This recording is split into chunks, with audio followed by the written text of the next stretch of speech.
ಎಲ್ಲರಿಗೂ ನಮಸ್ಕಾರ. ತ್ರಿಭಾಷಾ LSRW foundation ಚಾನೆಲ್ಗೆ ಸ್ವಾಗತ. ಇವತ್ತು ನಾವು ಆ, ಆ, ಮಕ್ಕಳಿಗಾಗಿ ಆ, ಅತ್ಯಂತ ಸರಳವಾದ ವೆಕ್ಯಾಬ್ಲರಿ ಬೂಸ್ಟರ್ ಅನ್ನ ನೋಡೋಣ. ಅದರಲ್ಲಿ ದಿಸ್ಸು ದ್ಯಾಟು ಸೊ ಅದನ್ನು ಹೇಗೆ ಪ್ರೊನೌನ್ಸ್ ಮಾಡಬೇಕು, ಅದರ ಮೀನಿಂಗ್ ಹೇಗೆ, ಅದನ್ನು ನಾನು ಒನ್ ಬೈ ಒನ್ ನೋಡ್ತಾ ಹೋಗೋಣ. ಸೊ ಮೊದಲನೇದಾಗಿ ದಿಸ್, THIS, ದಿಸ್ ಅಂದ್ರೆ ಕನ್ನಡದಲ್ಲಿ ಇದು, ಹಿಂದಿಯಲ್ಲಿ ಯಹ. Example, this is pen, this is book, this is phone, this is glass, this is pen. ಈ ರೀತಿ ನಾವ್ ಏನ್ ಮಾಡ್ಬೇಕಾಗತ್ತೆ, ದಿಸ್ ಅಂದ್ರೆ ಮಕ್ಕಳಿಗೆ ನೀವು ಹೇಳ್ಕೊಡ್ಬೇಕು, ದಿಸ್ ಅಂದ್ರೆ ಇದು, ಯಹ ಅಂತ. ಆಮೇಲೆ ನೆಕ್ಸ್ಟ್ ಬರೋದು ದ್ಯಾಟ್, ದ್ಯಾಟ್ ಅಂದ್ರೆ ಅದು, ಹಿಂದಿಯಲ್ಲಿ ವಹ, ಯಹ ವಹ. ಸೊ ವಹ ಅಂದ್ರೆ ಏನ್ರಿ, ಅದು, ಇದು ಅದು, ದ್ಯಾಟ್ ಅಂದ್ರೆ ಅದು.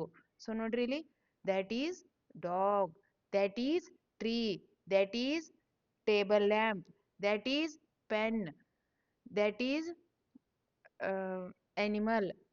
ಈ ರೀತಿ ಹೇಳ್ಕೊಡ್ಬೇಕು ನಾವು. ದ್ಯಾಟ್ ಈಸ್ ಎ ಡಾಗ್, ಈಗ ಕನ್ನಡದಲ್ಲಿ ಅದು ಒಂದು ನಾಯಿ, ಹಿಂದಿಯಲ್ಲಿ ವಹ ಏಕ್ ಕುತ್ತಾ ಹೈ.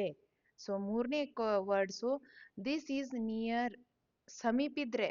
ಇಲ್ಲಿ ನೋಡ್ರಿ, ಈಗ ಇದು ಸಮೀಪಿಂದು, ಅದು ದೂರಿಂದು. ಹಾಗೆ ಇವೆರಡೇನ್ರಿ, ನಿಯರ್ ಇದ್ರೆ ಫ್ಲೂರಲ್ ಫಾರ್ಮ್ ದಲ್ಲಿ ದೀಸ್ ಆಗತ್ತೆ, ಇವು ಅವು. ಇವು ನೋಡ್ರಿ, ದೀಸ್ ನಿಯರ್ ಫ್ಲೂರಲ್ ಫಾರ್ಮ್, ಇವು ವೇ. ದೀಸ್ ಆರ್ ಬುಕ್ಸ್, ಇವು ಪುಸ್ತಕಗಳು, ಇವು ಪೆನ್ಗಳು. These are books, these are pens, these are pencils, these are erasers. So ಈ ರೀತಿ ನಾವು ಮಕ್ಕಳಿಗೆ ಪ್ರಾಕ್ಟೀಸ್ ಮಾಡಿಸ್ಬೇಕು. ಹಿಂದಿ ಏ ಕಿತಾಬೆ ಹೇ, ವೇ ಕಿತಾಬೆ ಹೇ. ಆಮೇಲೆ ನೆಕ್ಸ್ಟ್ ದೋಸ್, ದೂರ ಇರುವುದು, ದೂರ ಇರುವಂತ, those are trees, those are vehicles, those are scooties, those are books. ಈ ರೀತಿ ನಾವೇನ್ ಹೇಳ್ಬಹುದು, ದೂರ ಇರುವಂತ ವಸ್ತುಗಳು. ದೋಸ್ ಆರ್ ಫಾರ್ ಫ್ಯೂರಲ್ಸ್, ಕನ್ನಡ ಅವು, ವೇ. ಹಾ, ಸೊ ಈಗ ದೋಸ್ ಆರ್ ಸ್ಟಾರ್ಸ್, ಅವು ನಕ್ಷತ್ರಗಳು.